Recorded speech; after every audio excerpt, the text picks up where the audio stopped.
That is our vision in football, at least, is try to find a way to reward all of our scholarship players, and then also formulate a plan for walk-ons too. We want to be inclusive. That's kind of been the strength of our team historically. Is everybody's got a role. Yeah, I guess. Can you kind of further explain that and your mindset of that? And obviously, you kind of have to rubber stamp it as the head coach, right? I mean, I don't know if rubber stamp is my ballpark, but. Certainly, I think Brad respects everybody's input and opinions about things. Yeah. And I just think with our program, our sport, it's unique to basketball probably, but for us, it's more of a team-wide initiative. Yeah. And I think that's our vision. I say ours, Brad and my coach share the same vision on that, and that's our goal ultimately, to see how that all settles out. Yeah. It's a good selling point for walk-ons too, right? I mean, think so. Because you can't pay them. Well, we can't. But this gives us a way to at least reward them for their contributions. And I tell all of our guys, you wouldn't be invited to be on the team if you weren't important. And we try to coach with that attitude. And certainly we want to treat the players the same way. And that's one positive step. Years ago, the NCAA allowed walk-ons to finally eat like everybody else on the team. And that was a huge step. And I think this will be another step further. What do you think the buy-in's going to be from the guys? I think the response will be tremendous. I don't want to try to predict things, but Brad's going to meet with the team later on today, I believe, and at least those who want to show up.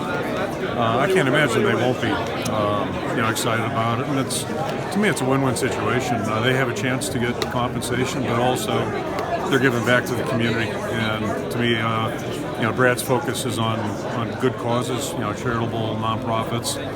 So I just think it's a win-win for our entire state, quite frankly. That's kind of near and dear to your heart, right? I mean, that's the idea of what you've tried to foster, I guess, in 23, 24 years. Well, I think it resonates. I think it resonates well, and I've always think it's a great reminder. Doing anything that's along the community service lines. I tell our guys all the time, we all choose to do this, and then the bigger point is we're all lucky enough, fortunate enough to do this, and not everybody is. So the guys I get to work with every day are a really select group, and anytime you go out and do things for other people, it's kind of a good reminder that we are pretty fortunate. Anybody involved with this operation. Hey, we haven't talked to you since USC and UCLA are going to join you. Thoughts on that? Yeah, it's a sign of the times. Just it's one more reminder that tradition, the sense or concept of tradition is kind of getting minimalized, I think, in college athletics, and it's pretty much everything's driven by TV. There are a lot of things I can't tell you after 23 years, how the NCAA works, all that stuff. One thing I have observed is if TV wants something, it's probably going to happen.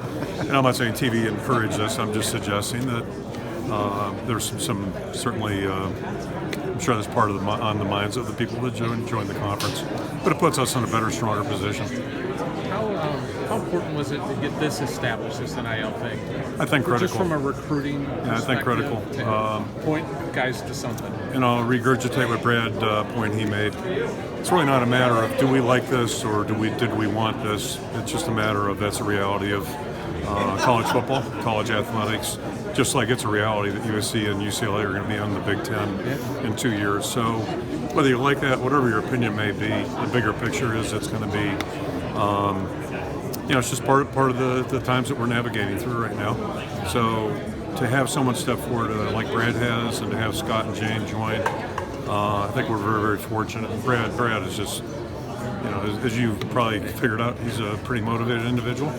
He seems to do really well, whatever he chooses to focus on. So it's been fun to get to know him a little bit better. And he's a guy I didn't know until about 2 months ago. It seems like this is headed down the path that you probably prefer most, which is it's not a big lump sum at the very beginning, and which some schools have done.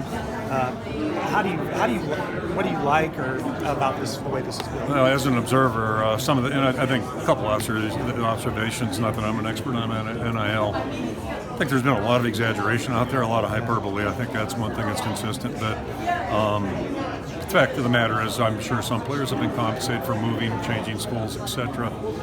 And there's risk and reward of that. It's like coaching in the NFL. Not all first-round draft picks pan out. In fact, numbers would show you that's not the reality.